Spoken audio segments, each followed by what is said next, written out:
ನಮಸ್ಕಾರ ಸ್ನೇಹಿತರೆ, welcome back to my channel. ಕೊನೆಗೂ ಗೃಹಲಕ್ಷ್ಮಿ ಫಲಾನುಭವಿಗಳಿಗೆ ಗುಡ್ ನ್ಯೂಸ್. ಏನಪ್ಪಾ ಅಂದ್ರೆ ಗೃಹಲಕ್ಷ್ಮಿ 31ನೇ ಕಂತಿನ ಹಣ ಬಿಡುಗಡೆ ಆರಂಭ ಆಗಿದೆ.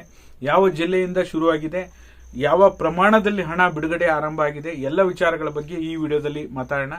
ಯಾರೆಲ್ಲ ವಿಡಿಯೋ ನೋಡ್ತಾ ಇದ್ದೀರಾ ಪೂರ್ತಿ ವಿಡಿಯೋನ ವೀಕ್ಷಣೆ ಮಾಡಿ. ದಯವಿಟ್ಟು ಗೈಸ್, ಬಹುತೇಕ ಜನರು ಸಬ್ಸ್ಕ್ರೈಬ್ ಮಾಡದೆ ನೋಡ್ತಾ ಇದ್ದೀರಾ. ಪ್ರತಿಯೊಬ್ಬರು ಸಬ್ಸ್ಕ್ರೈಬ್ ಮಾಡ್ಕೊಳ್ಳಿ. ಹಾಗೆ ಇದೇ ಖುಷಿಲಿ ಎಲ್ಲರೂ ವಿಡಿಯೋಕ್ಕೊಂದು ಲೈಕ್ ಕೊಡೋ ಮೂಲಕ ಸಪೋರ್ಟ್ ಮಾಡಿ. ಮೊದಲೇದಾಗಿ ಹಣ ಬಿಡುಗಡೆ ಆಯ್ತು ಅನ್ನೋದು ಖುಷಿ ವಿಚಾರ. ಯಾಕೆಂದ್ರೆ ಒಂದು ಸಾರಿ ಹಣ ಬಿಡುಗಡೆ ಆಯ್ತು ಅಂದ್ರೆ ಡಿಬಿಟಿ ಮುಖಾಂತರ ಹಂತ ಹಂತವಾಗಿ ಬಿಡುಗಡೆ ಆಗ್ತಾ ಹೋಗುತ್ತೆ. ನಿಮಗೆ ನಾನು ಕಳೆದ ವಾರನೇ ಹೇಳಿದ್ದೆ, ಈಗ ಆಲ್ರೆಡಿ ಸ್ಟೇಟಸ್ ಪುಷ್ಟು ಡಿಬಿಟಿ ಆಗಿ ಸಕ್ಸಸ್ ಕೂಡ ತೋರಿಸ್ತಾ ಇದೆ. ಹಣ ಬಿಡುಗಡೆ ಆಗೋದು ಮಾತ್ರ ಬಾಕಿ ಇದೆ. ಬಟ್ ಇನ್ನೊಂದು 2-3 ದಿನದಲ್ಲಂತೂ ಹಣ ಬಿಡುಗಡೆ ಆಗ್ಬೋದು.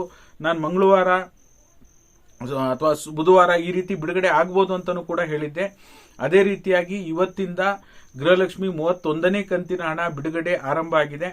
ಈಗ ಆಲ್ರೆಡಿ ನಮ್ಮ ಒಂದು ದಾವಣಗೆರೆ ಜಿಲ್ಲೆಯಿಂದ ಹಣ ಜಮಾ ಆಗ್ಲಿಕ್ಕೆ ಶುರುವಾಗಿದೆ. ದಾವಣಗೆರೆ ಜಿಲ್ಲೆಯ ನಮ್ಮ ವೀಕ್ಷಕರೇ ಒಬ್ರು ಪ್ರೂಫ್ ಅನ್ನ ಕಳಿಸಿದ್ದಾರೆ, ನೀವು ನೋಡ್ತಾ ಇರ್ಬೋದು ಸ್ಕ್ರೀನ್ ಅಲ್ಲಿ.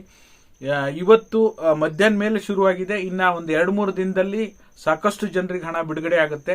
ಒಂದು 8ರಿಂದ 10 ದಿನದಲ್ಲಿ ಆಲ್ಮೋಸ್ಟ್ 70% ಗಿಂತ ಹೆಚ್ಚು ಜನರಿಗೆ ಹಣ ಬಿಡುಗಡೆ ಆಗುತ್ತೆ. ಬಟ್ ಆದ್ರೆ ಇವತ್ತು ಲೇಟಾಗಿ ಶುರುವಾಗಿರೋದ್ರಿಂದ ಬಹಳಷ್ಟು ಜನರಿಗೆ ಇನ್ನೂ ಕೂಡ ಹಣ ಜಮಾ ಆಗಿಲ್ಲ.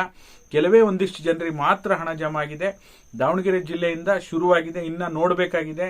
ಈಗ ನಾನು ವಿಡಿಯೋ ಮಾಡ್ತಿರ್ಬೇಕಾದ್ರೂ ಪ್ರೂಫ್ಗಳು ಬರ್ತಾ ಇದೆ. ನೀವು ದಯವಿಟ್ಟು ಯಾರೆಲ್ಲ ವಿಡಿಯೋ ನೋಡ್ತಾ ಇದ್ದೀರಾ ನಮ್ಮ ಟೆಲಿಗ್ರಾಮ್ ಚಾನಲ್ಗೆ ಜಾಯ್ನ್ ಆಗೋದು ಮರಿಬೇಡಿ. ಅಲ್ಲಿ ನಾವು ಪ್ರೂಫ್ ಅನ್ನ ಪೋಸ್ಟ್ ಮಾಡ್ತಾ ಇರ್ತೀನಿ. ನಿಮಗೂ ಗೊತ್ತಾಗುತ್ತೆ ನಿಮ್ಮ ಜಿಲ್ಲೆಗೆ ಹಣ ಜಮಾ ಶುರುವಾಗಿದೆಯಾ ಇಲ್ವಾ ಅಂತ ಹೇಳಿ. ಸದ್ಯಕ್ಕಂತೂ ನಿಮಗೆ ರಿಲೀಫು, ಯಾಕೆಂದ್ರೆ ಹಣ ಬಿಡುಗಡೆ ಡಿಲೇ ಆಗಿಲ್ಲ. ಪರಿಷ್ಕರಣೆ ಆಗೋದಕ್ಕಿಂತ ಮೊದಲೇ 31ನೇ ಕಂತಿನ ಹಣ ಬಿಡುಗಡೆ ಆರಂಭ ಆಗಿದೆ. ವಿಡಿಯೋ ಉಪಯುಕ್ತ ಅನಿಸಿದ್ರೆ ಲೈಕ್ ಮಾಡಿ, ಶೇರ್ ಮಾಡಿ, ಸಬ್ಸ್ಕ್ರೈಬ್ ಮಾಡಿ.